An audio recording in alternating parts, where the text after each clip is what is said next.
Introduced Danny Ceballos, who's currently president of Unleashed Consultant. Danny, welcome. Wonderful, wonderful. Thank you so much, Luis. So let me get set up here and see, let's see what happened here. Oh, apparently, let's see if I do a screen share. All right, there we go. Got it. Give me 2 seconds here. I got set up. Welcome, everybody. Welcome. Luis, thank you for the introduction. And whoever our DJ is in the background, I agree with whoever said music is right on point. I didn't want to like BTS for a long time. I'm liking them more and more. It's despite myself. So thank you all for being here. My name is Danny Ceballos. I'm with Unleashed Consulting. At Unleashed Consulting, we are working with managers and leaders across functions and industries, including student affairs and higher ed, on becoming better bosses. So I'm an external consultant to the UC family and delighted to be here. And today what we're going to be doing is talking about some work that I've been doing quite a bit of lately, actually over the past few years, but really intensely over the past year, around something called positive intelligence or mental fitness. So the work that I do is executive coaching, training, and consulting around leadership and management development, and have found that this principle, this set of principles that I'm going to introduce you to, is incredibly powerful and impactful for individual leaders and managers. Whether you have that formally in your title or not, all of us can become better at everything that we're doing, not including our work, but also our relationships, our sense of who we are, and even our deep-seated happiness. So I'm really excited to share this with you. So we're going to start off to make sense of this silly title that I gave this presentation, Stuck on an Escalator. So I'm wanting to turn up your volume and listen and watch this short video. Then I'm going to play for you, and we'll talk about what the analogy of stuck on an escalator means.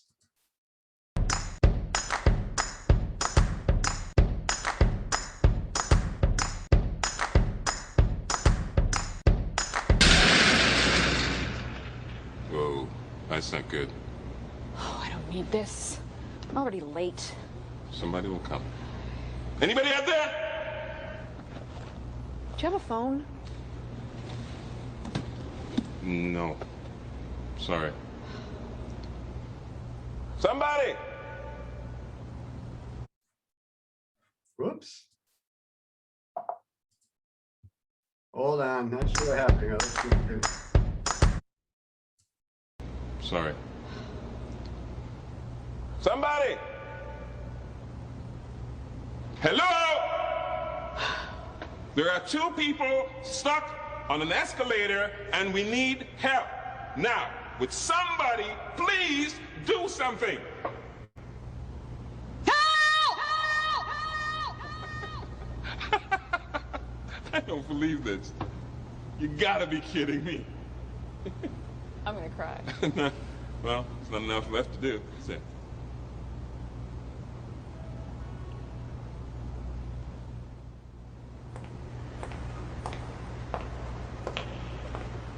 Hello? Hey, don't worry about it. I'll fix it in a second. He said he can fix it. All right. All right. That's more like it. He says he can fix it.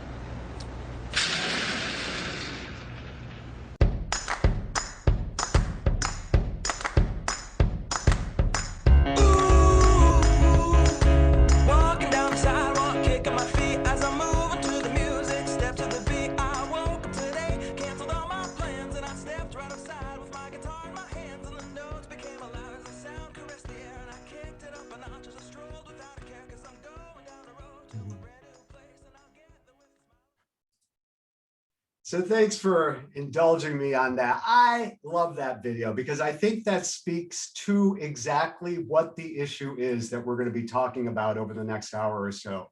It's this sense of being on something that we have little or no control over. And in fact, we have a huge amount of ability to impact and raise up. And that is our happiness, our contentment, our ability to recognize and connect with our life and our work. So this really is about getting off your own escalator, about recognizing and realizing the power that you have to be able to give yourself a leading edge, a step up in terms of your commitment, and again, your happiness and your ability to really negotiate life and work and career with contentment and resilience and strength. So let's talk about what it takes to get off that elevator, off that escalator.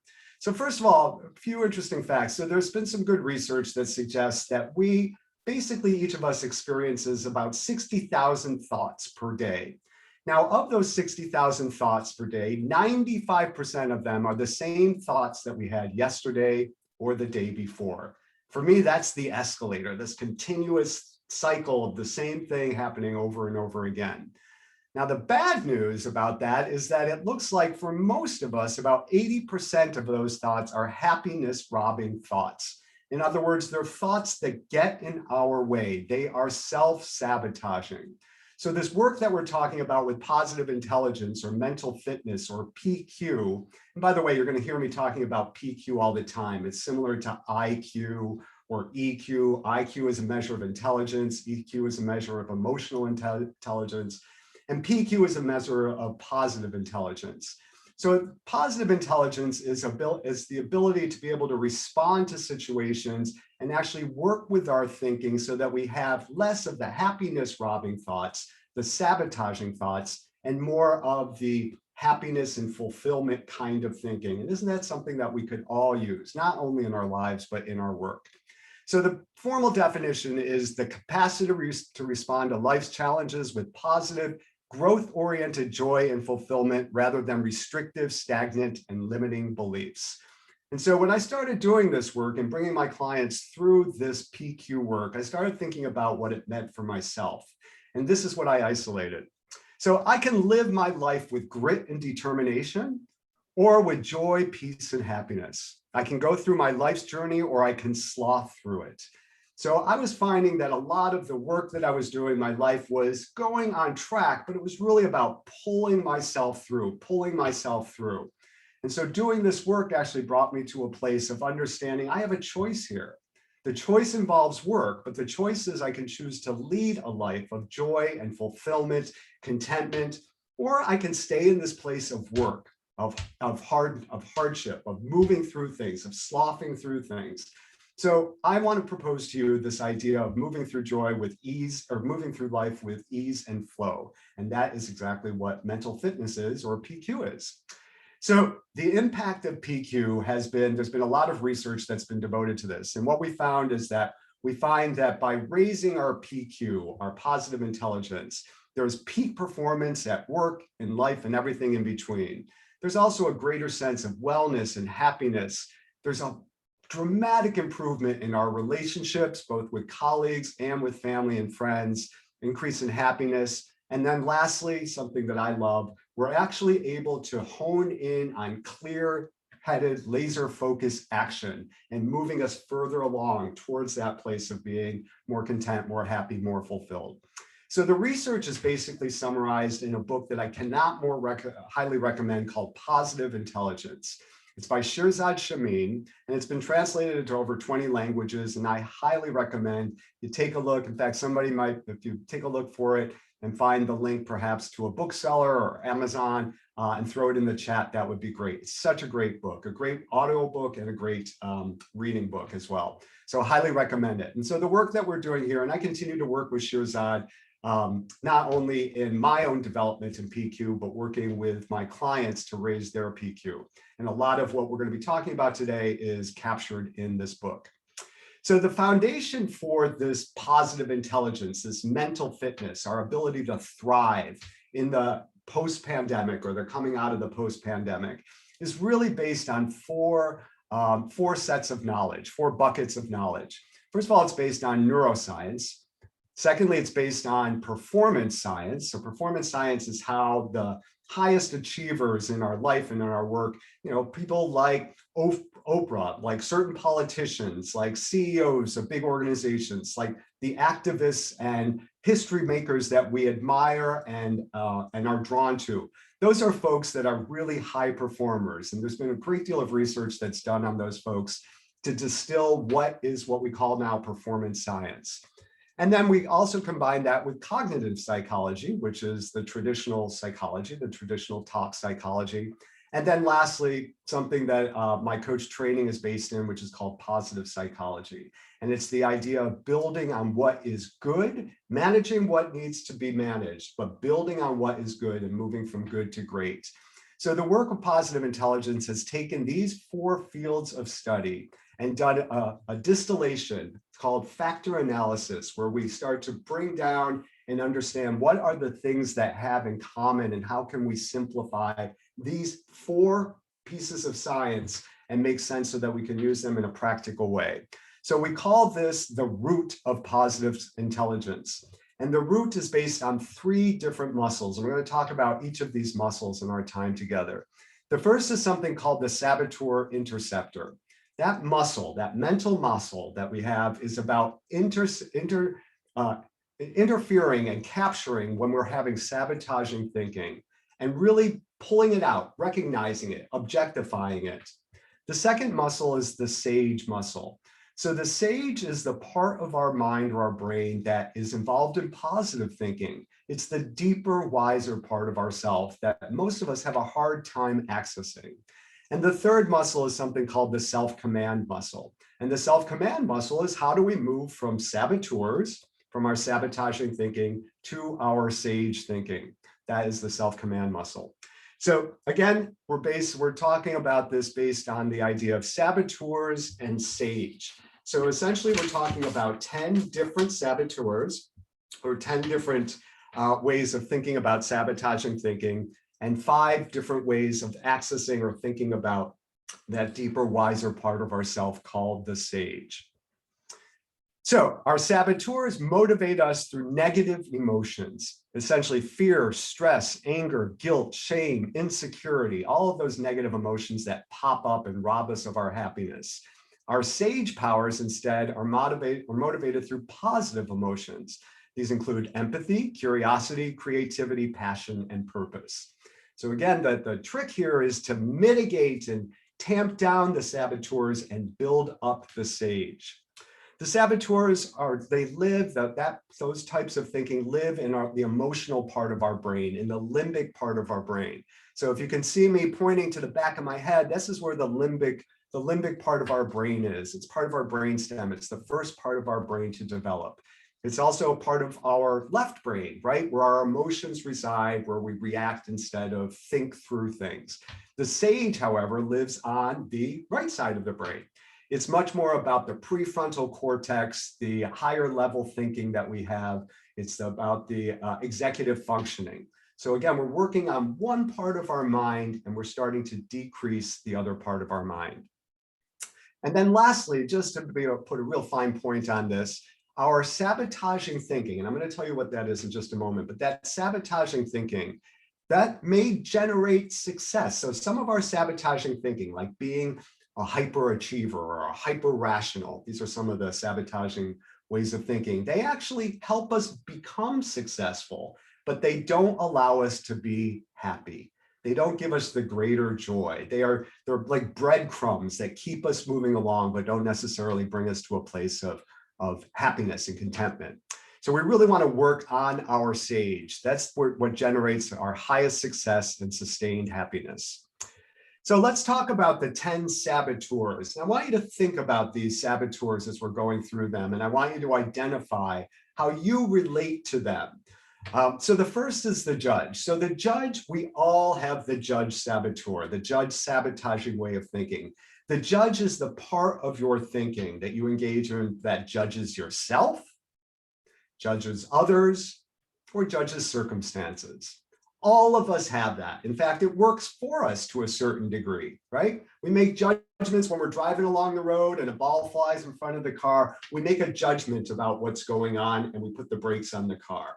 But we also make judgments based on very limited data. right? We make judgments based on when we meet somebody, just based on their appearance. We make judgments around what we ourselves can accomplish, what we haven't accomplished. We beat ourselves up, we beat up others. We're constantly in this self-sabotaging way of judging. So we consider the judge the master saboteur, the master saboteur. We all have that.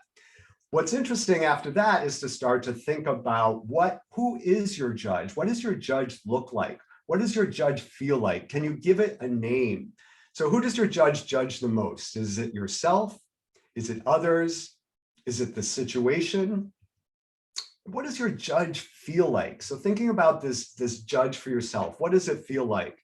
And then lastly, what might be your judge's name? So I'm going to tell you a little bit about my judge, and then I'm hoping you can jump into chat and maybe throw in a few of your thoughts about your own judge, how it feels for you, where it shows up for you, and maybe even if you have a name for it. So here's my judge. So my judge, his name is JJ.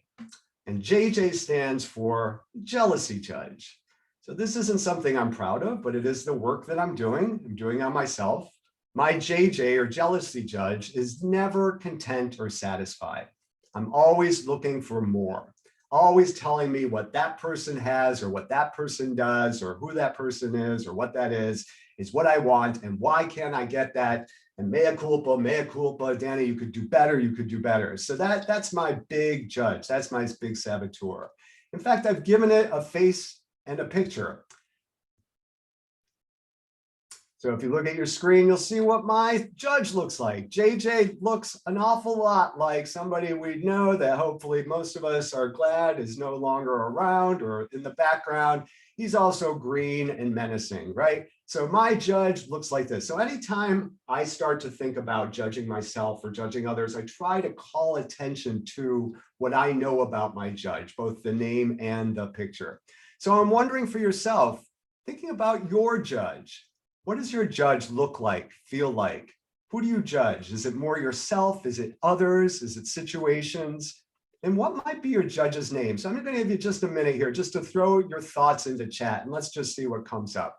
When you think about your judge, what is it? What does it, he, she, they look like, sound like? How does it get in your way? How does it sabotage you?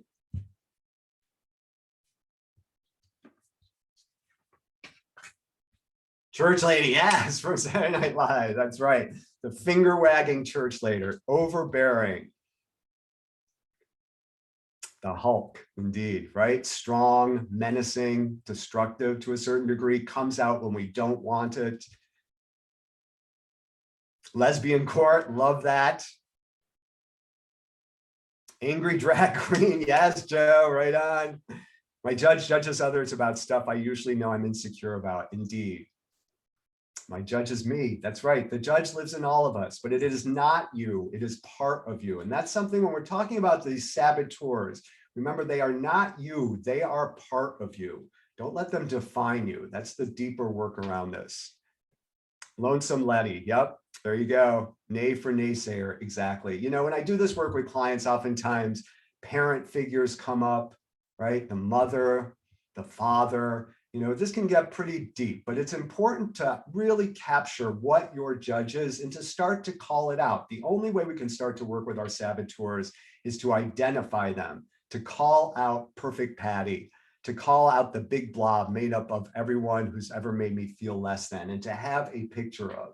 So I want you to think about this for your homework. I'm not your coach, but if I were your coach, this is exactly what I would ask you to do, is to think about a name for your judge and go through the internet and see if you can find an image that really represents your judge. You want to get to know your judge. All right, so in the interest of time, I'm going to move on and I'm going to talk about the 9 accomplice saboteurs. And now is where I really want you to start to think, which of these saboteurs would be your top 3 accomplice saboteurs? In other words, we've got the judge is the master saboteur, and now I'm going to give you a choice of 9 other saboteurs. Now I want you to pick the top 3 for you. So the 9 saboteurs are the controller, the hyperachiever, the restless, the stickler, the pleaser, the hypervigilant, the avoider, the victim, and the hyper-rational. So a little bit definition around each of them. The controller The controller is anxiety-based, needs to take charge and control situations and people's actions to one's own will. The stickler is the perfectionist, right? A need for order and organization taken too far. The avoider loses self in comforting routines and habits and is the procrastinator.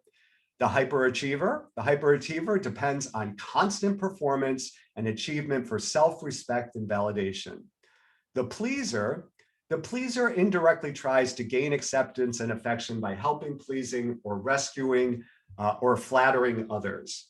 The victim is the persistent and extreme focus on internal feelings, right? Really paying attention to your internal self, particularly painful ones.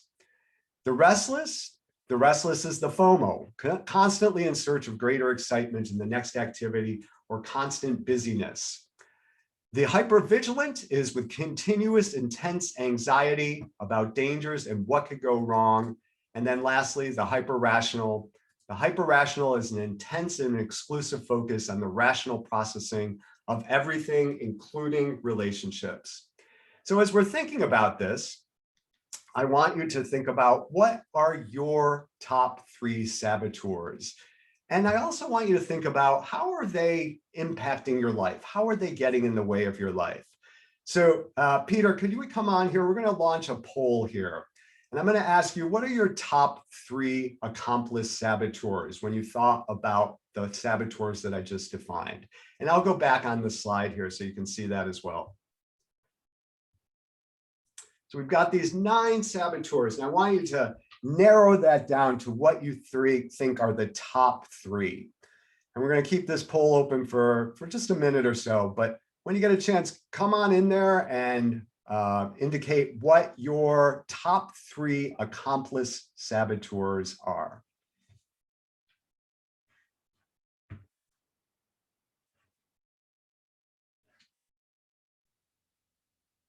And Peter, if you could let me know, or Lewis, whoever can see this, when we're at about 80%, if we can get to 80%, and we'll close the poll then. Sounds good. We're at about 52. Just FYI, we have 200 participants in here tonight. All right. And I know not everybody's going to be able to, but if you can hear my voice, if you can make your way to your keyboard, take a look at the 9 different sabotaging ways of thinking and see if you can identify your top 3. Nope, Stickler's there. Stickler's on the left.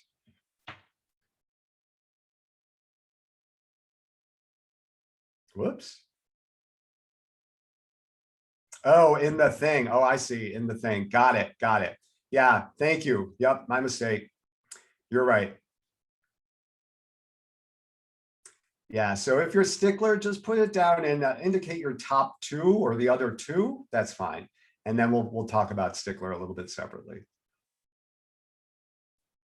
Yes, Liza's right on, right? It's exactly right. Exactly right. The Sticklers found what I put together at 10 o'clock last night. It's a Virgo. It's built in.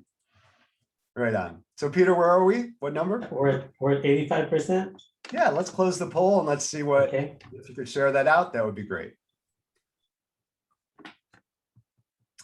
All right. So let's say we are a community, right? In a lot of ways, we are a community, right? So the majority of you are from the UC family. A lot of you are from the Berkeley family. So, it's impossible to make broad generalizations about anything when we're talking about this many people, and we've got 205 people in the room right now. So figure about 150 of you responded. But look at more than half of you identified pleaser as one of the top saboteurs that you're dealing with. I wish I could tell you I'm surprised. I'm not. So my experience has been, again, I worked in higher ed for a while. I worked in student affairs for over 6 years. And my sense is, I don't know any of you, but I bet you a lot of you are leading your life and your jobs with your heart, right? That's what brings good work, brings good people who lead with their heart. And good people with good hearts tend to have a pleaser saboteur that really kind of pulls things together, not always in the best of ways. So the pleaser is about it's the thing in you that actually says, I cannot be happy or fulfilled unless I'm pleasing somebody else, right? Now, in each of the saboteurs, and I want you all to think about it, whatever saboteur that you ended up with, I want whatever saboteur, think about the center of that saboteur, which is the strength, the thing that you want to hang on to.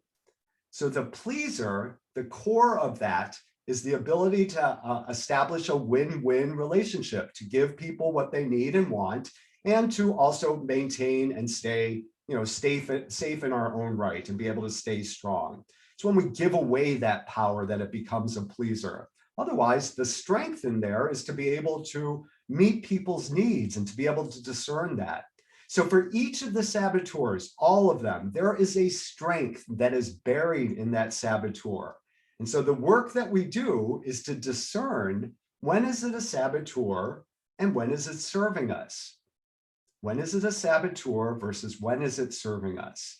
And the more work we do on this, the more we start to pull these things out and to start to understand our saboteurs, the more we can start to discern, when is my pleaser taking over versus when am I doing something healthy where I'm responding to somebody's needs? So my big saboteurs are avoider, hyperachiever, and restless. And they come together in this very interesting cocktail of keeping me from doing the work that I need to do, but wanting to do the most work that I can and getting bored easily.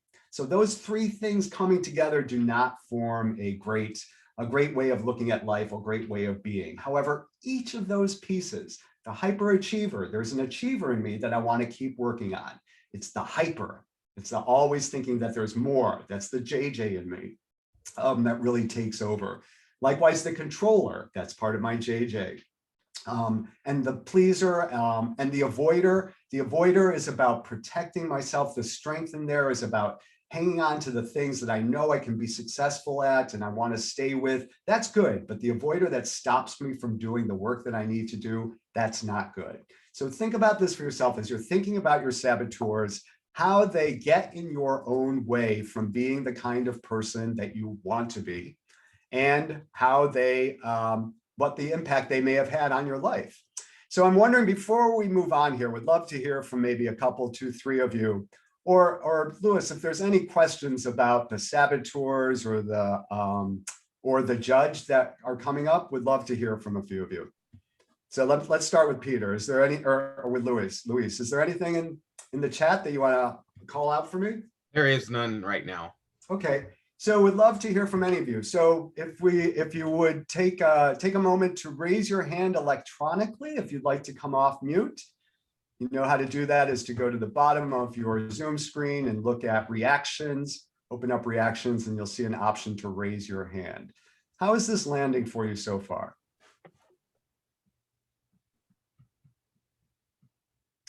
Anyone? Great. Gabrielle, would love to hear from you. If you could just take yourself off mute, we'd love to hear from you. Thank you. I really like this topic. It's making me be more introspective in how I view things. I think sometimes the perfection or the need for approval negatively impacts me when I don't get it, because it makes me feel like maybe I'm not working hard enough or I'm not doing things well enough.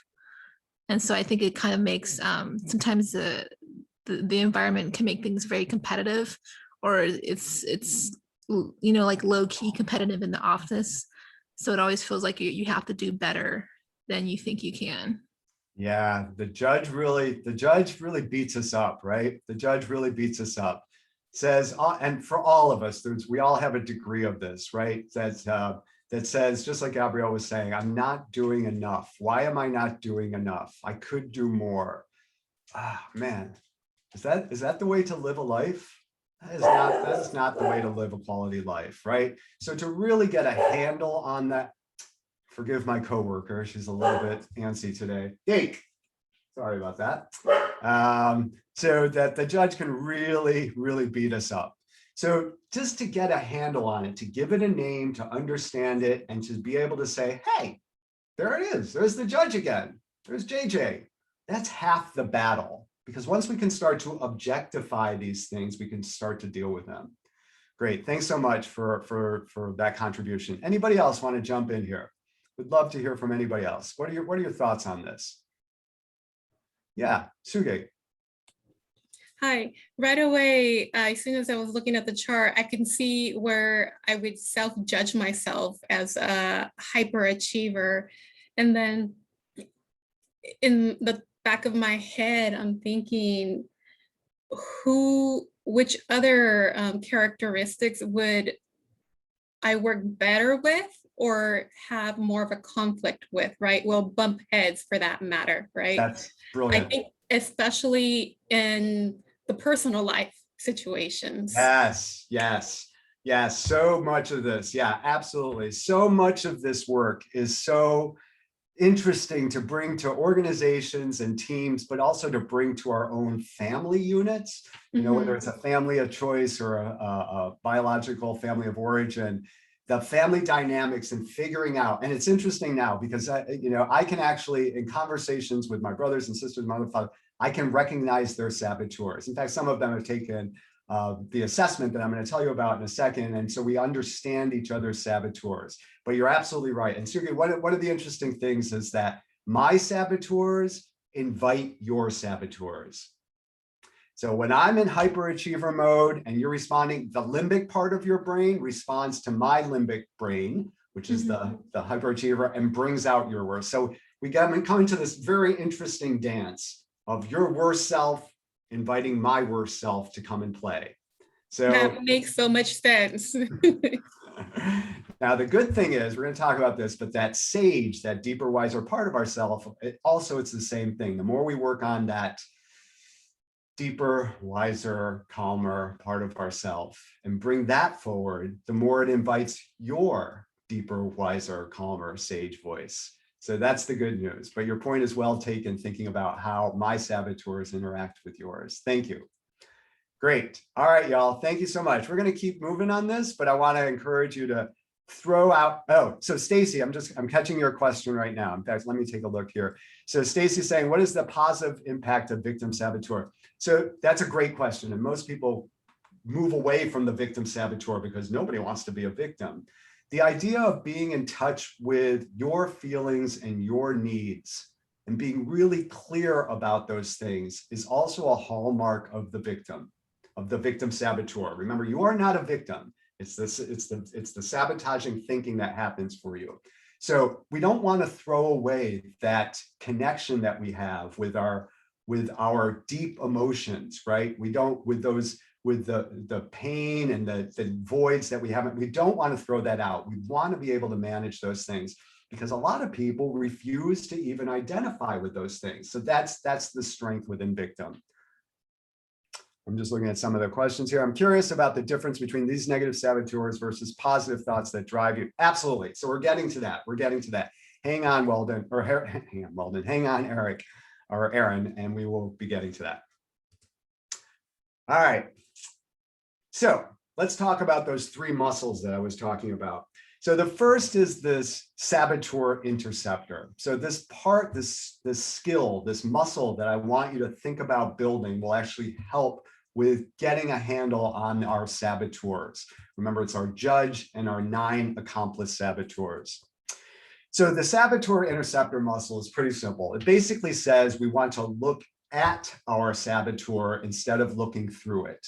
So if you look at the screen and you can see me here, you'll see what I'm doing is I'm pulling the saboteur out of my heart and I'm looking at it instead of always looking through it, instead of it always being a part.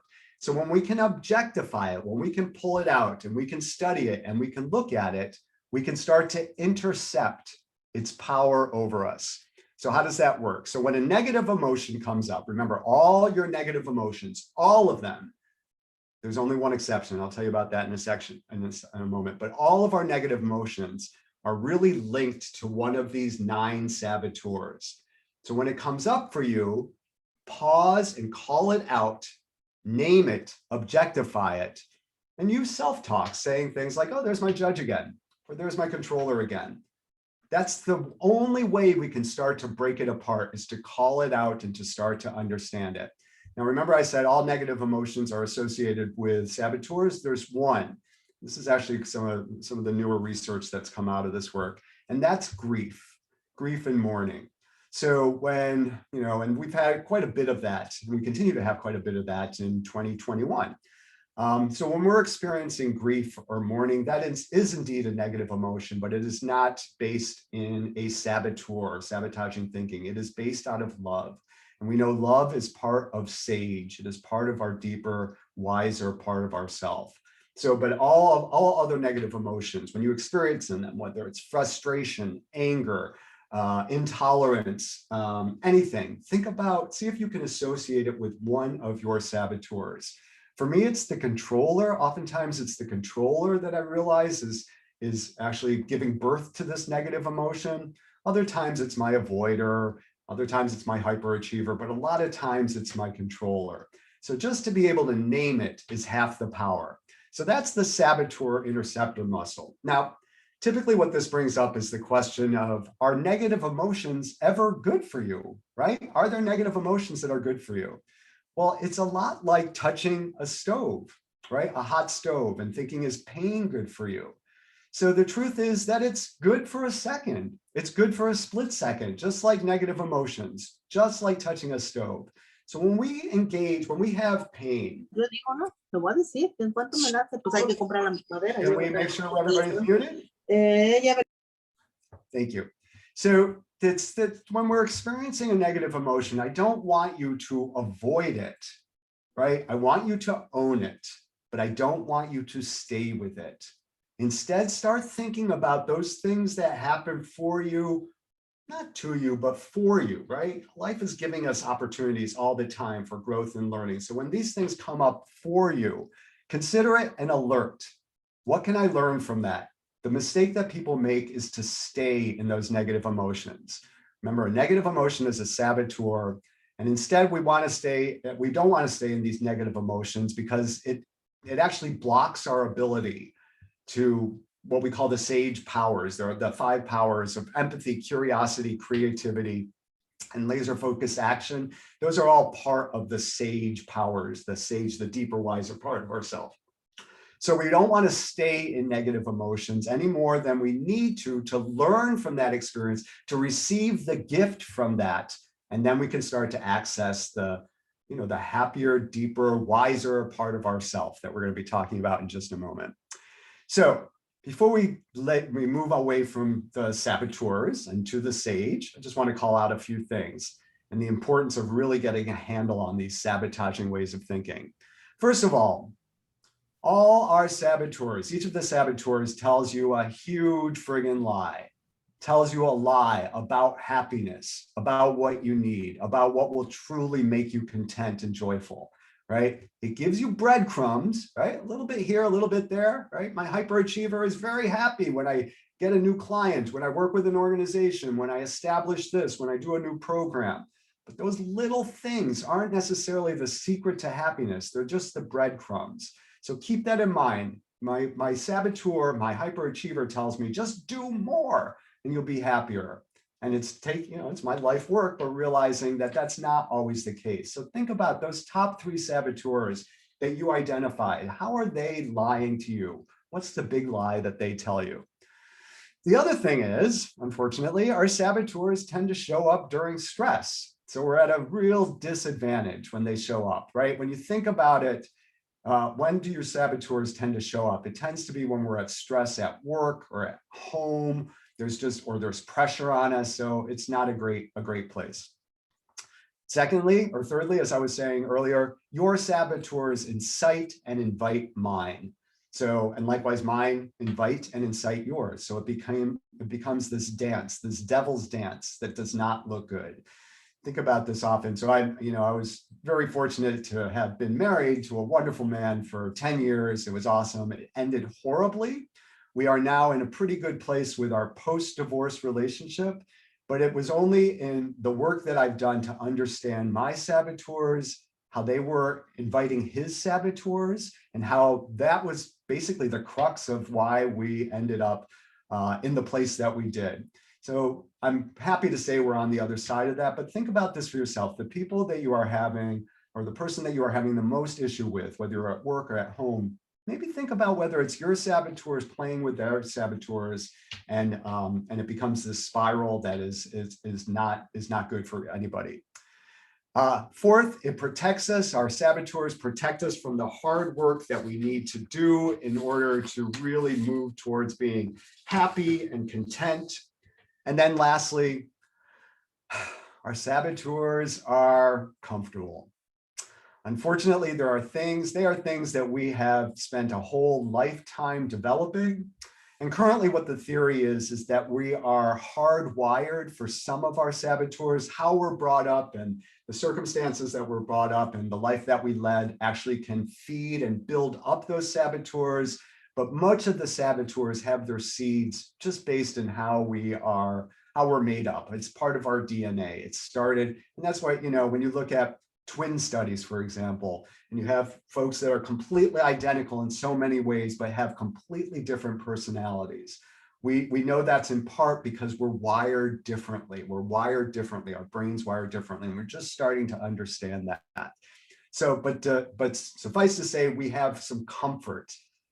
They're alluring. We like to stay there because we don't know how to get out of them. And they're how we've been, again, successful in air quotes up until this point in our lives. All righty.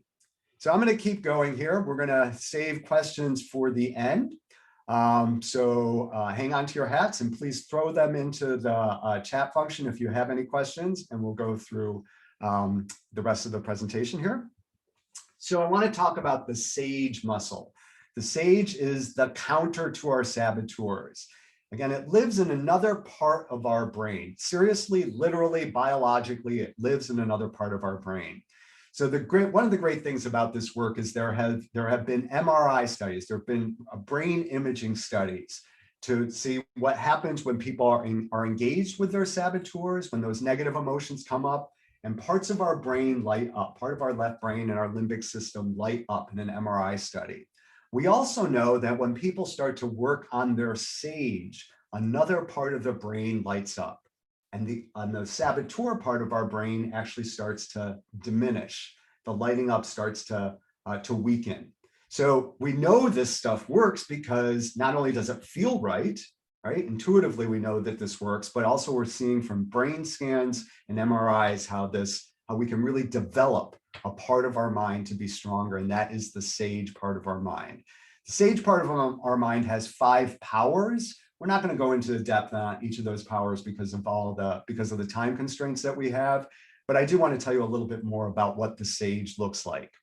So the sage part of our mind, yes. So Kira, I'm just looking right now at the chat function, and the answer is 100% yes. Can saboteurs be summarized as fight or flight? That is where they live. And the MRI scans to match that exactly. The limbic part of our brain and the left side of our brain lights up when we're engaged with saboteurs, and that is where our fight or flight is. Good call on that. So let's talk about the sage. So the sage lives in the region of the brain that's associated with positive emotions, peace and calm, clear-headed focus, creativity, and really seeing the big picture. It's essentially the strategic leader in our minds. And we all know it, right? You all have access to that. You've all experienced it. It may have been a while since you've experienced it, but think about, for instance, when you're in a place, for those of you that do mindfulness or meditation, or really spend some time, with physical exercise, sometimes you can dip in and feel that sage, that deeper, inner, wiser part of yourself. In fact, when I go on runs, I'm a runner, I tend to talk to my sage because I find that part of my brain is actually more active. And I get some great insights during that time when I can activate that part of my brain, the sage part of my brain. So suffice to say, that's where our sage lives. So there are 5 sage powers of empathy, innovation, navigation, insight, and action. Again, each of these, we can spend another hour or 2 on them, but suffice to say, there are ways of capturing and leveraging the parts of our brain that actually serve us, the sage part of our brain. Now, before we talk any more about how to develop the sage part of our brain or how to move to that, I want to introduce to you what I think is a powerful concept. and it's called the sage perspective. The sage perspective says that every outcome or circumstance can be turned into a gift or opportunity. Everything. So every painful event that we've had in our life, every challenging colleague that we've had, every mother who's in your head, like my mother, presents challenges and opportunities. The work, the muscle to build is to determine what is the opportunity, what is the gift that is involved in that challenge. So I want to read to you a brief story that actually, I think, highlights what the sage perspective is. So everybody just relax for a minute and just listen to this story. It's actually an older Chinese story, an older Chinese story, a fable, and it's called the Stallion Story. So an old farmer lives on his farm with his teenage son. He also has a beautiful stallion that he lovingly cares for. The farmer enters his stallion into the annual country fair competition. His stallion wins first prize. The farmer's neighbors gather to congratulate him of this great win. And he calmly says, "Who knows what is good and what is bad?" Puzzled by his reaction, the neighbors go away. The next week, some thieves who heard about the stallion's increased value steal the horse. When the neighbors come to commiserate with the farmer, they find him again, very grateful, very calm and gathered. He says, "Who knows what is good and what is bad?"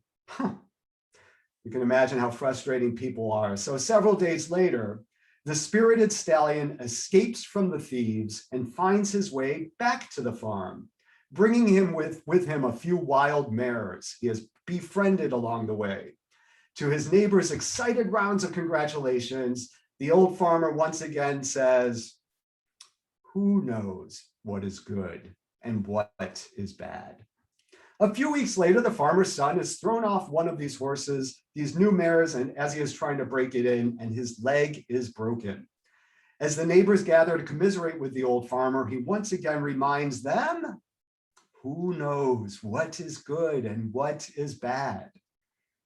The following week, the Imperial Army marches through the village, conscripting all eligible young men for the war that has just broken out.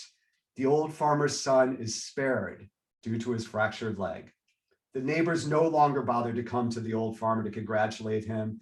By now they know what his response will be. Say it with me. Who knows what is good and what is bad? So I love that story because it really highlights the sage perspective. The sage perspective says everything that happens has in it a gift and an opportunity. So for us to latch on to the negative outcomes or the incredibly positive outcomes for anything is a mistake, because anything can be turned into positive or negative to the other side. So what we know is the real question is, which perspective is true? So when you have a horse and your son breaks the leg and everything that the old farmer went through, we can start to think about what is bad and what is gift. Which of these is true? And the truth is that they're both true. They're both true. This is really about mindset. This is really about starting to understand and appreciate. And I'm telling you, folks, this stuff works. It works really well. So when things come at you, see if you can mitigate the saboteurs, not let your saboteurs take over and start judging you and telling you what's right or what's wrong. And instead start thinking about, what is it that I can gain from this? It's hard, right? So some things are easy, right? Little things are easy. It happened during the course of the day. And you're like, well, what's the gift here? Well, it freed up some time here. The fact that somebody canceled a meeting, or I'm in traffic and I'm on my way to work and I'm going to be late, and that could turn into a big tragedy, but maybe I realize this is also an opportunity for some professional and personal development by listening to a podcast. I mean, all these little things, but it also works with the big things. So it takes a while, but after a while, you're able to, the further you get from a circumstance, the easier it is to appreciate what the value is. So, I was thinking about this a lot with our previous, I'm not I'm trying to stay apolitical around this, but when I think about our previous administration, right, with Mr. T. Rump, right, to recognize and to see what are the gifts and opportunities that came from that time. And I was asking myself this for 4 years, and it was getting really tough to figure it out.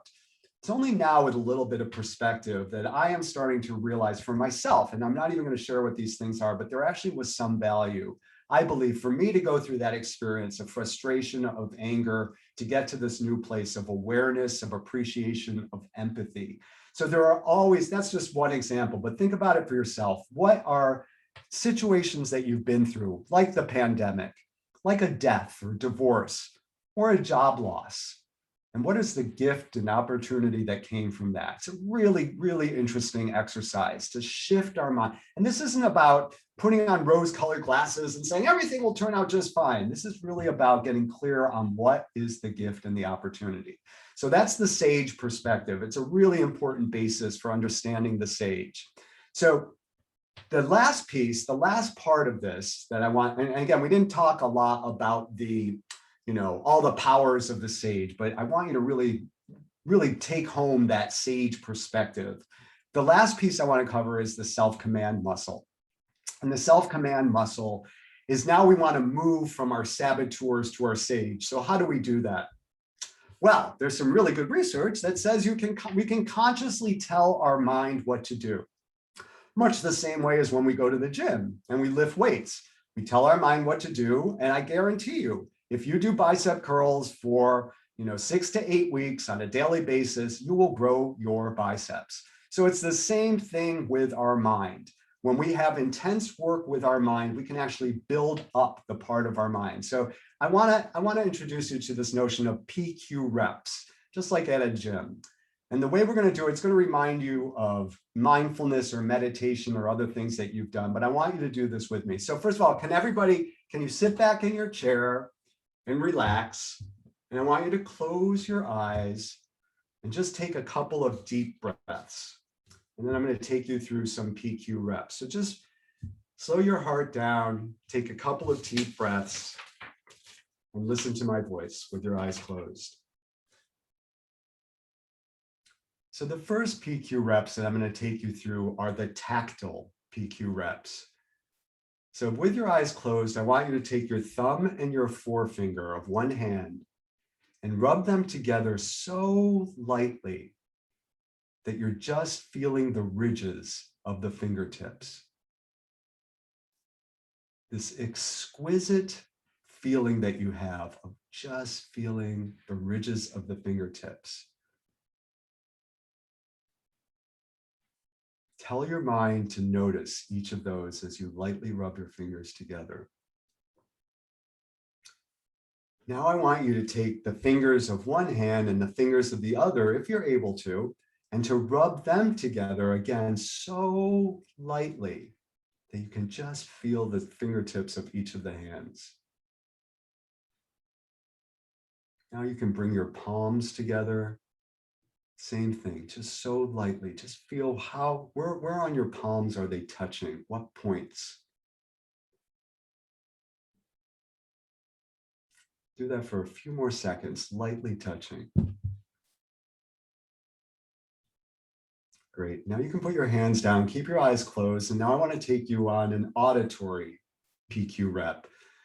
So I want you to, for those of you that are able to hear, listen for the furthest sound that you can hear right now, wherever you are.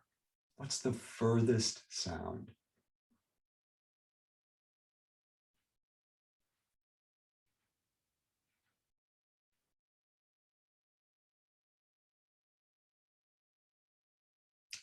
Great. Now pull your hearing in and listen for the closest sound.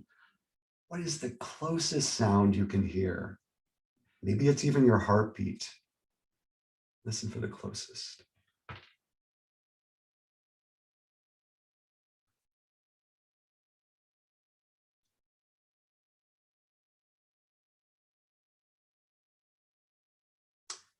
Great.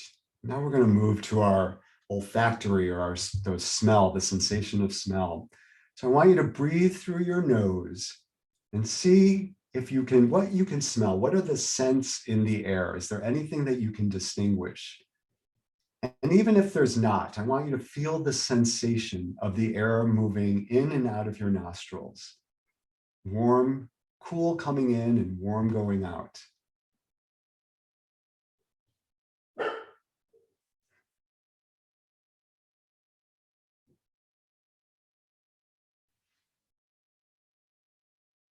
Great. Now I'm going to take you through one more set of PQ reps, and these are the visual PQ reps. So I want you to open your eyes now, and I want you to look at the screen, and I want you to look at me, the image of me, and I want you to concentrate on one point on my face or my glasses or my shirt or my background, one point. And I want you to notice, what are all the shapes that you see there? What are the colors? What variations on texture do you see in that one point?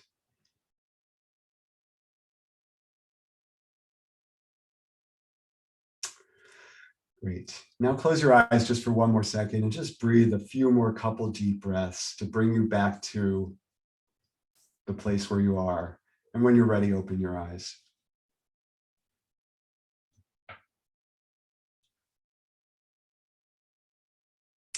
So those are what we call PQ reps. So they're essentially 10-second increments, 10 seconds where we pull away and we put exquisite focus on one of our 5 senses. You can also do this with food, with taste.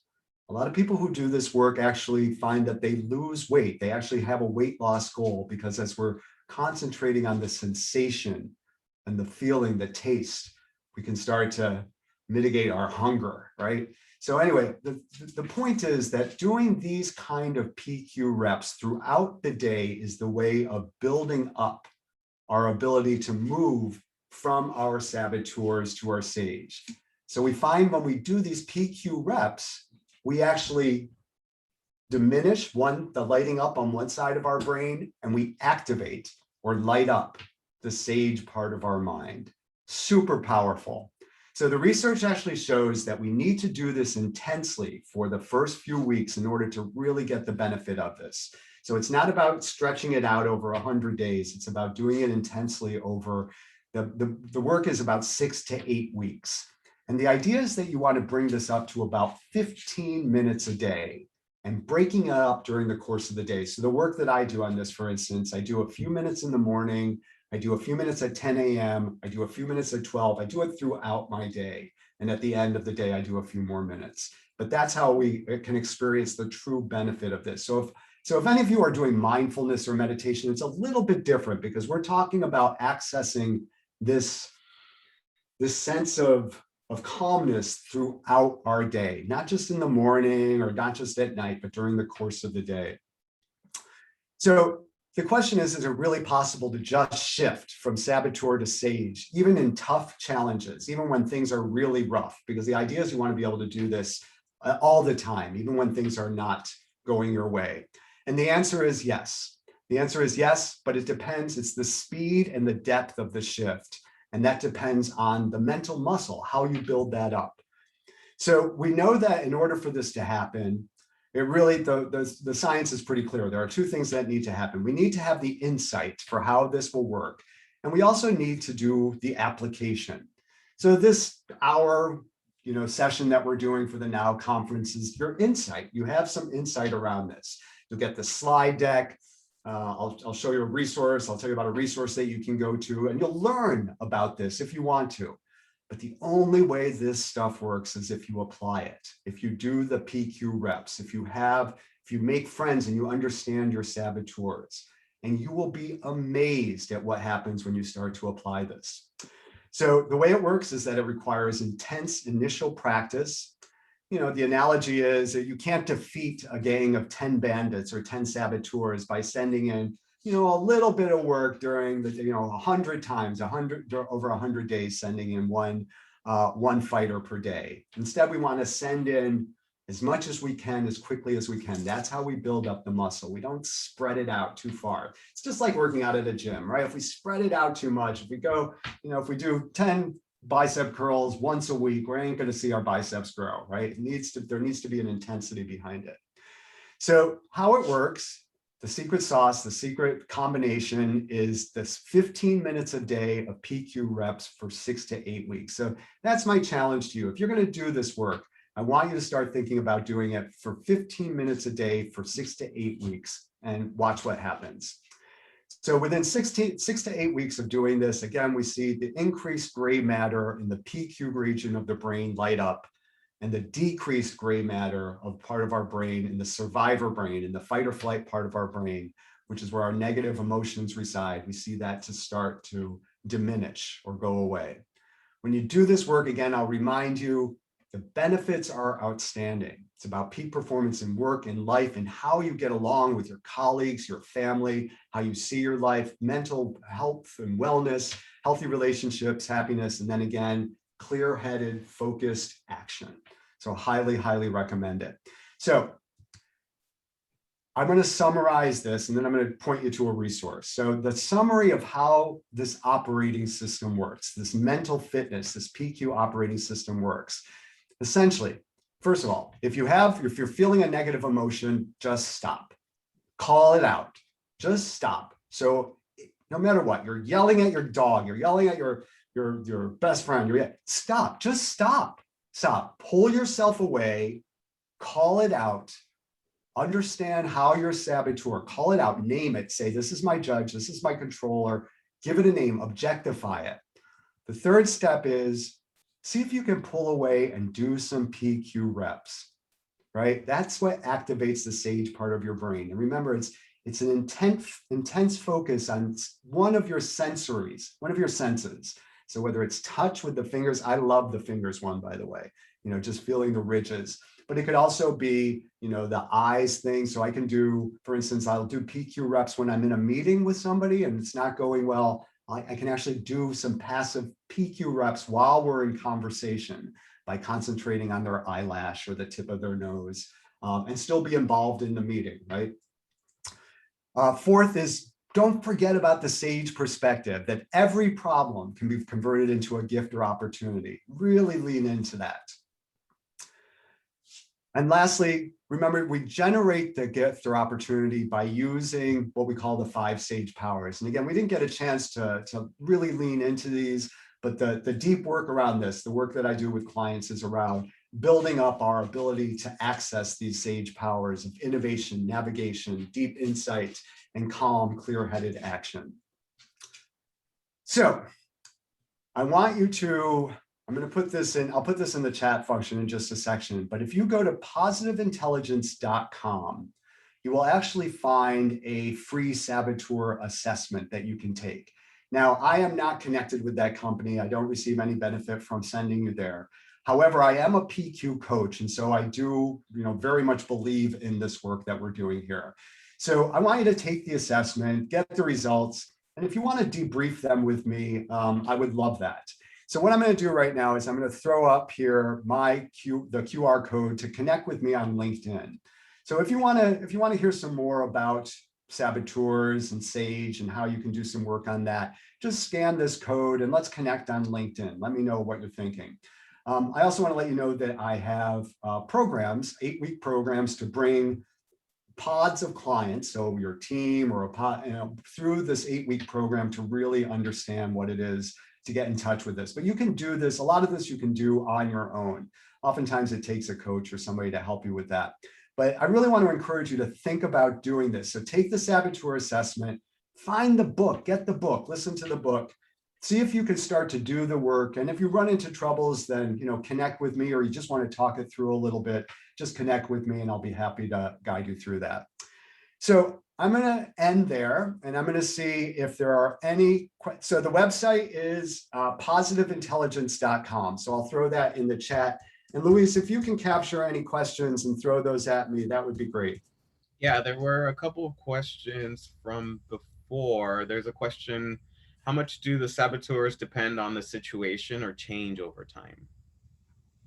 So the saboteurs, the saboteurs, we have them in us, but they absolutely, the strength of the saboteurs show up at different points depending on the situation. And I think the second part of your question is they can become stronger or weaker as we go through life, but saboteurs don't change that much, right? So the hyperachiever in me has been with me from the beginning in different ways. It's come and it's gone, but it's always been with me. So the short answer to that question is you can't get rid of the saboteurs. We can manage them. We can start to silence them, but they can become stronger or weaker depending on the situation and our life experience. Someone was interested to know if the traits you showed tie into the Myers-Briggs category. That's a great question. Yeah. So I'm certified in Myers-Briggs and a number of other different assessments, the DISC assessment. All of them overlap in a lot of ways. There is some strong association between the Myers-Briggs types and saboteurs, but it's a little bit different. So the Myers-Briggs works with 16 different personality types and talks about how we are working with the environment and how our responses to our environment. The saboteurs really talk about the inner game. So what's going on within us as opposed to the outer game. Good question. What else? There was another question on all of this connecting to shame resilience theory. The framework seems like it be well summarized that way. I'm not sure if you're aware of this theory. Say it again. So it has to do with shame theory. Is that what you said? Correct. If there's any correlation. Oh, I'm sure there is. Yeah. So I'm not familiar with it, but yeah, shame and codependence and all of those negative emotions that really get into, including our own internalized, I came out as a gay man many, many years ago, but my internalized homophobia is connected to my saboteurs. So that's the shame and all that. That's about my controller, my need to please, all those things. So they're all close cousins is the answer. Absolutely. Absolutely. And it looks like we have a question from Kira. Yeah, Kira? sorry, that was my comment. I don't know if everybody heard Aiko talk at the keynote this morning, but she's a coach with Brené Brown and the Dare to Lead group. And Brené Brown's research is on like shame and shame resilience and like vulnerability. And this framework that you're talking about here really reminds me of that, because it's like, what internalized limiting belief do you have? Exactly.